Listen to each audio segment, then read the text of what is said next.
What's up everybody, Maran here for another weekly update. So there's lots of exciting news to go over here this week, but before I get into the news, I first want to mention I'm doing my usual weekly live stream here on Sunday night at 9 p.m. Eastern time, so join if you can. It's always a fun time hanging out and talking cars with all of you. But getting into the car news here this week, so we have some exciting stuff, we have some disappointing stuff, and a little bit in between. So lots to cover here, but first, the good stuff. So The Drive recently sat down for an interview with the CEO of Dodge, Matt McAleer here, and the conversation initially started with talking about the Viper and the idea of a new one. And he said, is there a need? I don't know if there's a need. Is there a want, a desire, and a market? I think, yeah. I think there's a market for two things. There's a market for an entry-level halo and a top-of-the-line halo.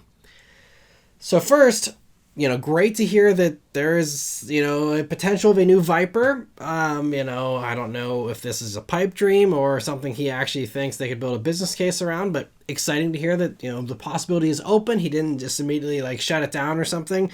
This sounds like that is something he thinks there's a market for, but also an entry-level halo is a far more interesting proposition for most people. And so the Drive pivoted their discussion to focusing on that. So when they asked what kind of vehicle he's talking about, he said, I don't know what I'd compare it to. I think there's inspiration in seeing what some of the power sports companies have done. Not only the crazy side-by-sides, but the three-wheelers, the slingshots. I think there's something there. Everyone has so many hobbies these days, they want to spend their money on so many different things. It's tough to be all in on one thing, put all my chips in one basket and say, I gotta have that car.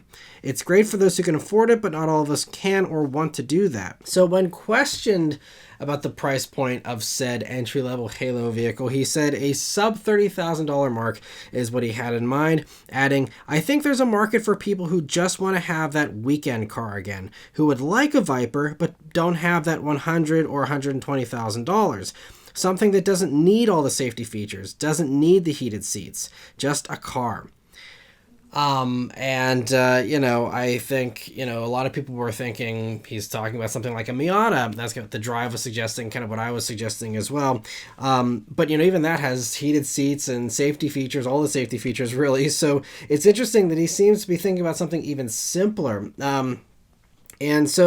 Obviously, great news, and I agree, if you watch any of my live streams, we often talk about how, someone needs to have a car company that has bare-bones stuff with roll-up windows, like a really, truly basic car, and that extends to sports cars or just, a car that, does all that kind of stuff, a brand that has that, for every segment. But great to hear that he's open to something that bare bones, and I think a lot of enthusiasts would really get behind that, again, especially for a weekend car, not something you're daily driving. But that's great. And so the last small sports car that Dodge made a concept about was the Dodge Demon from 18 years ago, believe it or not. I remember when that thing came out. A Miata-like vehicle with Dodge attitude, could be an accurate idea of what he's got in mind, and, obviously would have more updated styling from that, old Dodge design language, but, gives you an idea of, maybe the vibe of something like that. But he did clarify that if we're going to do future products, we need to get original like the Viper. It's got to come to market and be unique and different and Dodge. Not a Corvette fighter, not a Mustang fighter. So it's good that he added that clarification for people that thought, oh, maybe they're going to do something smaller than the Charger and it's going to be, some muscle car or something. It's not like, that doesn't seem like that's what he's really thinking about. So, we'll see. Now, based off this interview, this all currently just sounds like wishful thinking, like, ideas of a plan, not so much like him referencing anything they're actively working on closely. Maybe he's good at poker and they do have something actually already in the works. I think, it's at least something clearly that he has thought enough about and has done a little bit of research to, at least feel like there is potentially a market there for these types of vehicles. I don't think he'd just say that, completely obliviously. I think he, probably does have a little bit of info there, but we'll see, again, if this leads anywhere. And again, we have to remind ourselves about the situation Stellantis is in right now. And Dodge, Dodge, is coming off of having, tons of Charger and Challenger sales. And now they're, facing, almost no Charger sales currently, at least until the Hurricane version comes online. They're struggling with Hornet. They are definitely in a struggling position. And sure, us enthusiasts love to hear about, all these sports cars potentially coming someday, but they really just need some wins right now. And I think, focusing on a, neon revival or something like that probably makes more sense, again, for the survival of the company and Stellantis in general, which is all, struggling, before we start, being able to build business cases for little, thin profit margin sports cars. And, the Viper could certainly make sense if that's a high margin kind of high profit vehicle. I think if anything, even though the conversation didn't focus on that, I think we'll probably see the Viper first if any of this stuff ever becomes reality. Because that's, again, easy. You just, build in all that into the cost and, charge a huge amount of money and people will collect them, and it, always kind of solves itself there. But anyway, we'll keep our fingers crossed for the cheap one, and very fun to hear that. Sadly, one car that doesn't seem to be coming anytime soon here is the Camaro. So according to GM Authority and their unnamed sources, there was a new proposal that was done at GM by a team to bring the Camaro back recently, but that when it was presented to executives, it was supposedly blown apart, is the word that they used, because it had a weak business case of low profit margins and low predicted sales volumes. So that sounds to me exactly like a two-door muscle car. That's the problem with that segment in general, is low profit margins. It's a high investment to develop and engineer that. And then again, you're selling, a vehicle that you don't want to make the price too high, and you're not going to sell a ton of them. And look at how, Camaro sold, fairly poorly for this last generation. I think, if it was an SUV or a sedan, there would have been a stronger business case, and it would have been, considered instead of laughed out of the room like it sounds like this, proposal was. And even GM President Mark Russ told Motor Trend last year that he'd like to see a Camaro come back as an electric sedan that would be sold alongside Equinox EV. So that's what the president of GM has in mind. So obviously, what was pitched was not that. Otherwise, I'm sure he would have taken more kindly to the proposal. And I'm assuming he was one of the people in the room that blew this idea apart. And so, it seems like that's the current executive thinking, at least by one executive at GM, for what is an actual revival of the Camaro going to look like if it does in fact ever happen. But if the report is true, then this, does show that there was a core group of GM employees, engineers, leaders, whoever it was, that, tried to do a proper 7th generation Camaro as a two-door with the same formula, most likely, that we have currently, or had in the past, I guess I should say now. And, they tried, and it got shot down. So those are the unsung heroes that are trying to, put these, they did the proposal, they put this together and, tried their best. And it just didn't get approved, and so they're the real heroes that will remain nameless, I'm sure, forever. But we thank you for trying and trying to bring back a proper Camaro. Sounds like, though, if you want anything with a V8 and anything that is more true to form, you're gonna have to pony up the money for a Corvette. That's really the only way you're gonna get it these days, it sounds like, and.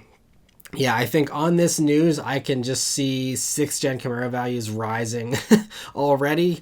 That's a vehicle I really don't expect it to appreciate much because it really does seem like it will be the last of its kind forever, at least as long as, the people calling the shots at GM continue to call the shots for GM. So that's, a bummer to hear. But if you want a new Camaro, someone in the past live stream this past week asked my thoughts on new Camaro. If you want a new Camaro, buy a 6th gen. That's the best you're going to get. And if you already have a 6th gen, preserve it, cherish it, maybe buy a backup one if you have the extra money for once your first one's worn out, you got another one there for your next gen or whatever. But I think that's really about it. We do know the Alpha platform and that chassis lives on in the Cadillacs with the CT5V Blackwing, having that supercharged V8, the awesome manual and all that. So if you have the means, you go up to something like that. That's really it. But It's a bummer though. Camaro was so fantastic and fantastic engineers there. That I mean, 6th Gen was so good, and but yeah, really sad to hear that. Another plane that blew apart last week was the Nissan Honda merger, and I talked about that last week, so I won't rehash that. But it sounds like that merger may not be completely dead. So this story is just the drama that keeps on giving here, it seems, because according to people with knowledge of the deliberations, the Financial Times is reporting that Honda is open to resuming merger talks if Nissan's CEO steps down. And this might sound like a crazy idea, but supposedly Nissan's CEO is getting crap from all sides about the failure of this, potential merger here, with one of the sources claiming that Nissan's board is now informally discussing when the CEO should step down. So it sounds like we're almost having a Stellantis kind of situation here where maybe the rest of the company was, agreeable to a lot of the stuff that Honda wanted to do, and he was maybe the one that was holding back. Maybe there were others supporting him. I have no clue. But it's just interesting that they're talking about, like, hey, maybe we should get rid of this guy. And apparently Renault was also upset because they own 36% of Nissan, and obviously they want Nissan to be a financially sound company, so that their 36% of Nissan doesn't become, worthless in a few years. But also, even with a new CEO, if that were to happen, within Nissan that is agreeable to Honda's terms, this merger still might have been a challenge because there was another bit of the supposed story that came out this week with the Japan News claiming Honda actually requested that Nissan abandon their e-Power hybrid technology and adopt Honda's hybrid system in all of the Nissans that they were planning on hybridizing. And that was one of the conditions of the merger, supposedly. And apparently this was met with strong opposition. Understandably so. You don't want to just throw out, all the hard work you put into your hybrid thing and just, basically transplant Honda powertrains into your Nissans. I'm assuming they wanted to have that differentiation still. And I'm assuming that opposition was more than just the CEO, but who knows? And, that idea from Honda might sound bold, but Nissan's e-Power hybrid system, which we won't even be getting here in the US until the Rogue sometime in the financial year 2026, which I believe starts in April of next year. Sometime after that would get the Rogue hybrid with this system. But the e-Power thing operates very similar to Honda's system, where it's basically the gas engine is a generator that powers electric motors, and it isn't actually connected to the wheels. With the Honda system, it is connected to the wheels at highway speeds at times. So they're slightly different, but basically the same deal of it feels like an EV because it's just powering electric motors, not actually connected to, the wheels there. So from Honda's standpoint, why would you have two systems that do essentially the same thing? And I think this is, part of we were hearing last week. Honda said that Nissan wasn't going far enough to, kill off all of their unnecessary costs and rein in their expenses. This would be a great way. If they can just quit doing their hybrid thing, you already have Hondas, you pop that into your vehicles, and you're set. And why would you have two things that are the same, redundant thing under the same company? It does make sense for Honda to say that, and they're the ones with the money, so their system is the one that wins out, and I'm assuming they think their system is better than the Nissan one anyway, so, not out of the realm of possibility. So maybe other Nissan executives within the company understand the reasoning there, and maybe, again, it is just a pride thing with the CEO or someone else. I'm not sure. Again, I'm not going to speculate on motives or, what's actually going on, but this is the reporting is that was kind of one of the things that really soured the deal here. So yeah, the drama just keeps on going here. And at the end of the day, something's got to happen at Nissan because, again, if the couple of insiders late last year were accurate, basically Nissan's got till the end of this year, maybe to January of 2026 before they run out of money. That might not be 100% true, but that's what the reports have been saying. So something's got to happen with Nissan this year. They got to find money somewhere and get it from somebody, or, it might be lights out. We'll see what happens. But anyway, very interesting, and it'll certainly be one of the top stories throughout the year here, I'm sure.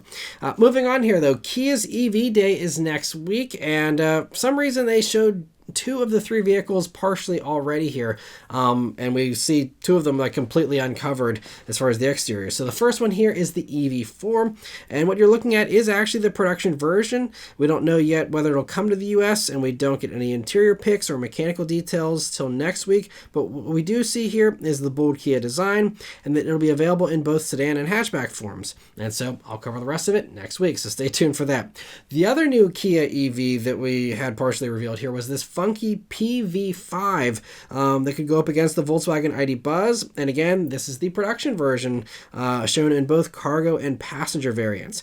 There's also no interior pics or mechanical details for this one either until next week, but it looks cool and could even be a good competitor for the Ford e-Transit if, you know, Kia is interested in getting into the commercial van kind of space. I have doubts that this one will come to the US, but we'll have to wait and see. So interesting to see that. Rolls-Royce this week has revealed the Spectre Black Badge, and unlike the other black badges, this one doesn't have a V12, continuing to be electric, but does continue the tradition of more power. It adds 82 horsepower and 128 pound-feet of torque to the Spectre, for totals now of 659 horsepower and 792 pound-feet of torque, making it the most powerful Rolls-Royce ever. 0 to 60 time drops from 4.4 seconds down to 4.1 now when you have the new Spirited mode on. There's also a new Infinity mode activated with a steering wheel button to access that full power when rolling. The Black Badge also gets unique wheels, new damper tuning to reduce body motions, and greater steering weight for sportier handling. Range drops slightly as a result, doing 11 less miles of range than a regular Spectre, down to 266 miles now, but still far more than most Rolls drivers will do before deciding to take their private jet somewhere instead.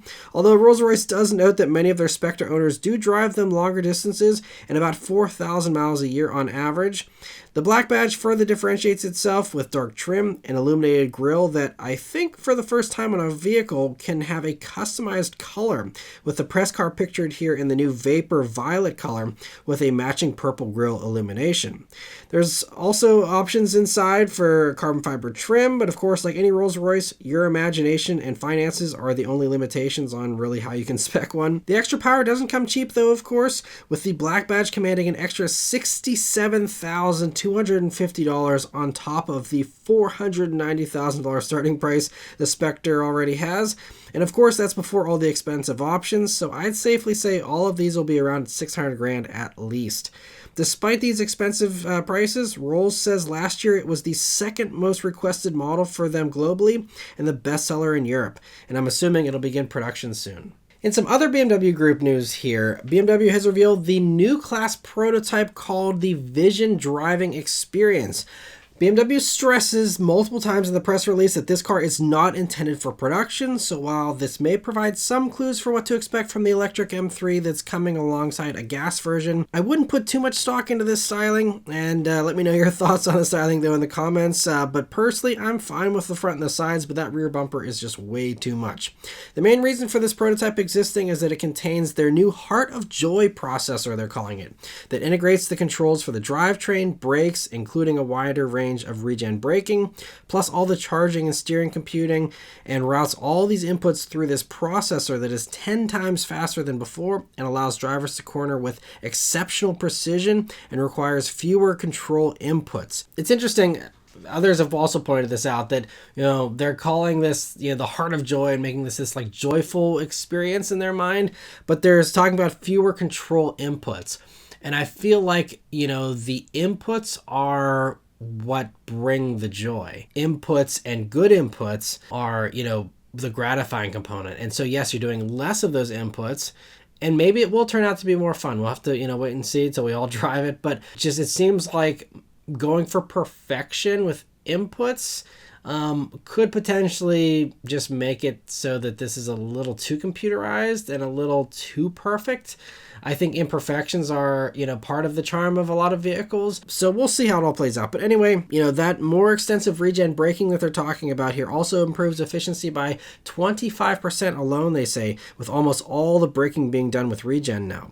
The car also has wild 13,269 pound-feet of torque total in this thing. And they did this to try to test the limits of this heart of joy so that they know that it can handle the demands of whatever the lower output of, the regular production new class vehicles will be when production begins on those, by the way, later this year, they say. And so, yeah, it's an interesting idea, and I certainly think that the lights in the wheels could potentially be a trend that does come for the car industry at some point sooner or later, and will mean that all of us that put LED lights on our bicycle spokes for the valve stems and stuff were visionaries back in the day. So anyway, but very interesting to hear that. And Volvo this week has teased their new sedan, the ES90, before its full debut on March 5th. And so as you can see from the new teaser images, it'll have a LiDAR sensor just like the EX90, and they say that it has more computing power than any Volvo ever. And between this and the BMW, I feel like I'm now doing a weekly update on the computer world. I'm talking about processors all the time with this stuff and not the actual car itself. Anyway, this will allow everything to run smoothly, of course. And they also say that, there's going to be a lot of advanced safety features and dozens of sensors and, stuff like that. And so, making sure that you have good processing behind all that is very important, obviously. And so hopefully we'll get other details and all the details on March 5th when this debuts. But I'd assume that it'll get, all the same powertrain stuff and battery stuff as the EX90, and likely get the same interior design, I'm guessing, as well. But I'm just glad to see them doing a sedan. Obviously, this is primarily for the Chinese market, but I think they have said it's going to be offered elsewhere, so hopefully we get it, and great to see that. For another Volvo, we did get a full reveal of. Volvo has revealed the refreshed 2026 XC60 here this week. And no, you don't need to get your eyes checked. It's about 90% the same as before. It doesn't even get the new headlights we got on the refreshed XC90. And so instead, the only exterior changes are a new grille, slightly darker taillights, new wheels, and 3 new colors. They're Forest Lake, Aurora Silver, and Mulberry Red. Inside, it just gets the same larger 11.2-inch touchscreen the XC90 just got, and it runs their newest Android-based software and is twice as fast as the old system. Oh, and the speaker grills have a new pattern. That's it. There's no mention of powertrain changes, which makes sense since the XC90 didn't get anything new there either. And we do know an electric EX60 is coming, I believe, next year to usher in an actual new generation of the 60 series SUVs for Volvo here.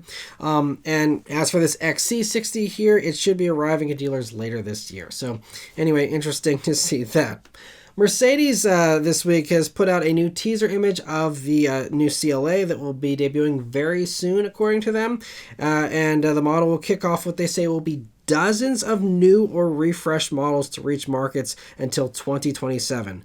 Dozens of new vehicles, with an all-new electric GLC following next after that CLA that they say is a turning point in our mid-size segment. This is the all-electric SUV our customers have been waiting for. Also, 2026 will bring a major upgrade to the S-Class and all-electric C-Class and E-Class models as well. This shows, that Mercedes isn't really backpedaling on EVs as much as it initially seemed, with them kind of, slashing their targets as far as, going for being all-electric by, I don't know what they said, 2030 or something. They've pushed all that stuff back, and those targets are mostly irrelevant for most of these companies now. But, this does show that, they're still electrifying everything and really, pushing into that still, with some force here. And they say that they're targeting an XEV share. I'm not sure what the X stands for, but XEV share of more than 30% by 2027, which would allow them to just barely catch up to where BMW is at currently. I think BMW is sitting currently about 36% electric vehicle sales for your total sales globally there. And so Mercedes does acknowledge that the pace of BEV adoption will continue to be determined by market conditions, infrastructure, and customer needs. They also reconfirmed plans for a new smaller version of the G-Class, and AMG will also get a heavily refreshed lineup from 2026 onwards, and they make sure to note that it will include a next-generation high-tech electrified V8 and dedicated high-performance electric models based on AMG EA. So again, both sides. You got the V8 and you got some wild, crazy electric stuff coming as well. And so that's, great to see both. And so yeah, it sounds like it'll be a busy couple of years here for Mercedes. Lots of reveals and launches.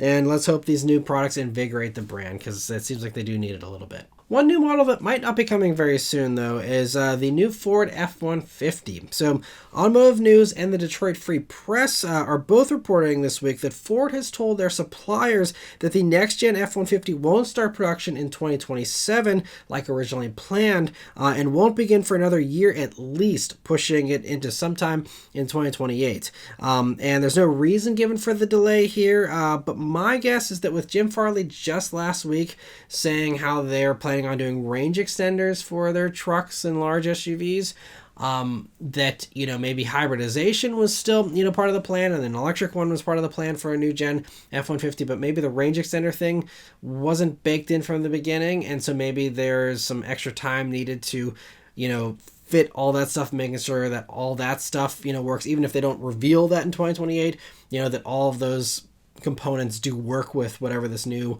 F-150 shell and platform and all that are. At that point, they want to make sure that that all works. I'm guessing that's my guess as far as why that's going to take an extra year to kind of work that stuff out. We'll see. It could be something else entirely. I don't know. But, I think this is going to be fine, though. Truck buyers, generally speaking, don't like change anyway. And so, an extra year on the F-150, I think, is not going to hurt it at all. And, it is, though, worth noting that Ram will continue to be the only one with a range extender truck for at least 2 years. If they hold to, revealing or, having the Ram Charger go on sale here this year, then, that's going to be, very good for Ram at least, beating Ford to the punch there. So we'll see. But anyway, very interesting to hear that. And Toyota this week has revealed its third-generation hydrogen fuel cell system here, which they say is smaller, lighter, more reliable, and more efficient than the second generation. The efficiency boost allows them to claim a theoretical 480 miles on a tank of hydrogen, up from the 402 miles of the Maran currently. And they say it's also cheaper to make, so future hydrogen vehicles will cost less, as will commercial applications of this system, which sounds like it's really the main growth area is going to be that commercial stuff. And so it won't begin commercial applications until after 2026, they say. And I'm guessing a new Mirai could come maybe in 2027 or sometime thereafter. We'll have to see.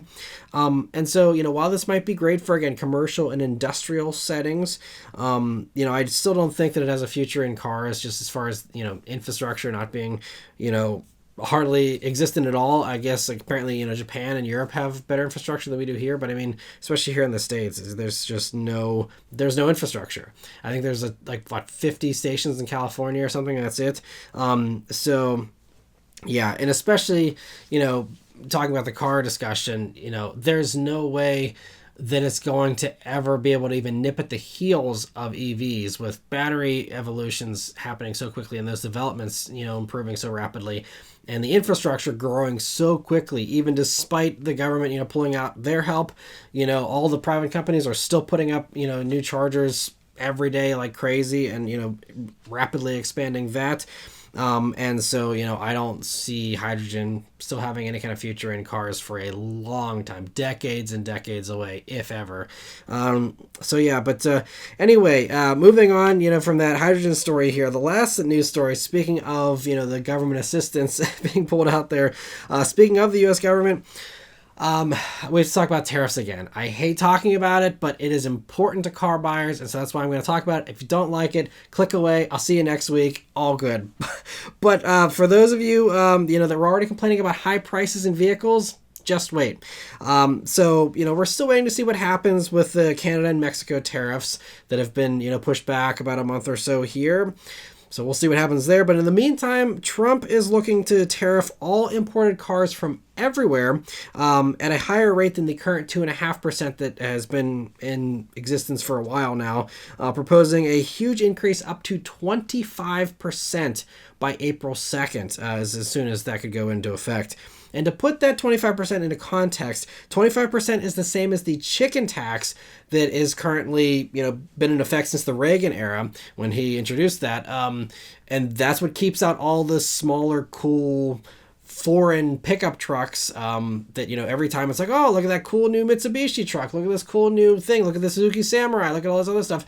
Like, oh, well, they can't bring it here because of the chicken tax. And that's kept out so many cool cars in the past and so many, more affordable trucks, and has forced everyone into these gigantic trucks instead. Obviously, it's been great for domestic, production, great for the domestic car companies, but that's the kind of stuff, those tariffs, that's why we don't get that stuff. It's not a matter of like, oh, we'll just charge 25% more. Like, they just don't bring it. And so, if everything gets applied to chicken tax, essentially, we could see imported cars, drop out pretty quickly, I think. But, so, if the 25% actually holds, which I have doubts that actually will. I think most people are doubtful of that. But if it does, I'd expect, a lot of companies to first optimize the U.S. production they already have. A lot of stuff is, built domestically. Optimize that stuff, shift stuff around. So anything that you might be exporting, get rid of the exports and just make stuff, in the U.S. for the U.S. only, and that's it. So they could do some optimization there. But then the rest, they would just quit sending us the rest of the vehicles that get imported in, because again, no one's going to pay 25% higher unless you're talking about an exotic. But even the luxury car stuff, Mercedes E-classes, stuff like that, you make them 25% more expensive, you're going to lose a ton of buyers, and again, the business case just goes out the window for any of that stuff. So that's what it's going to be up against here. This isn't like, oh, we'll just adjust things a little bit. It will get passed on to the consumer, and if they can't do that, then it's just not going to come here. They're not going to soak up a 25% hit on their own, or even part of that, for these car companies. And so they also can't build factories fast enough either, because again, this is a 4-year term. And also, even if they were to build stuff tomorrow, it's a gigantic, commitment. And it's, again, something that you have to worry about. Are you going to be able to find enough workers? Are you going to be able to pay them a low enough amount to keep the car at the price tag you want to keep it at? And, all the other domino effect things you got to worry about, it's not so simple. But anyway, many are assuming the 25% tariff will get knocked down to a more manageable 10% or so, which is the same as the European Union tariffs imports there. But it's worth noting that the European Union doesn't have a chicken tax. So, chicken tax on trucks plus 10% on everything else still means we'd have more tariffs and taxes than the European Union does. So it wouldn't be, reciprocal like it's being framed as, because it still would be a little bit more there. But, also, to give you an idea of, if these tariffs do stick at 25%, again, unlikely, but if it does happen, just to illustrate what that would do to car pricing here, a recent S&P Global Mobility report said that a 25% tariff would mean a $25,000 car would increase in price by $6,250, making that same $25,000 car now be a $31,250 car. And then if we double that to $50,000, which is pretty close to the average new car transaction price these days, that would mean, I'm assuming that increase would double, and so we're talking about a $12,500 increase, and that would mean that the average transaction price, again, before people adjusted and said, oh wait, I'm not doing that anymore, would end up being over $61,000, 62 and a half or so. So, and also according to the S&P, nearly half of all new cars sold are imported. So we're not talking about, a few luxury cars here or there. I mean, like, tons of mainstream stuff is imported. And even if it's not imported for the fully built car, a lot of the components, most of the components are imported. And there's talks of, tariffs on those components as well. So, either way, there's no way of escaping. Cars are going to get more expensive if we actually going to do tariffs on this stuff that's higher than what we have currently. And so Ford CEO Jim Farley said during a recent financial call that a 25% tariff would wipe out billions of dollars of industry profit, bring higher prices for consumers, and would blow a hole in the U.S. industry that we have never seen, and would also cause a lot of costs and a lot of chaos. And so again, we will see how this all plays out. I'm just going to sit back and, wait and see what happens. A lot of the stuff, again, does end up getting shifted around and all that. So we'll see. But regardless, it sounds like even at 10%, cars are going to get, more expensive pretty quickly. And if you thought that 2022 was bad and, the inflation stuff of the past few years, this is going to be that all over again and then some. So, you know, be prepared for that. You know, lock in your affordable vehicle now if you haven't and you need to, because things are going to most likely get more expensive here, because I have a hard time believing he's going to drop all the, you know, tariff talk, but we'll see what happens. And, but yeah, very interesting to see that one. And lastly, I want to thank all of you that are members of the Maran Motoring Club. So we did have a few new members able to join this week and others that were able to rejoin thanks to the very generous membership gifting that was done by Shane Lockett during last week's live stream. So huge thanks to you, Shane. I really appreciate the generosity and the support. And I'm sure that all of those new members and those that are able to rejoin also really appreciate that as well. And I also want to give a big welcome here to the two new members that were able to join, Andy B5 Gaming and Robert Sakiri. So hope you're both enjoying the membership perks so far. Thanks so much for you know, joining here, and looking forward to chatting with those of you who can make it to this week's live stream here on Sunday night, where those members do get that priority answering. And if you'd also like that priority answering, as well as all the other perks that come with being a member, there's always join buttons here on the video page, on the channel page, and a link in the description.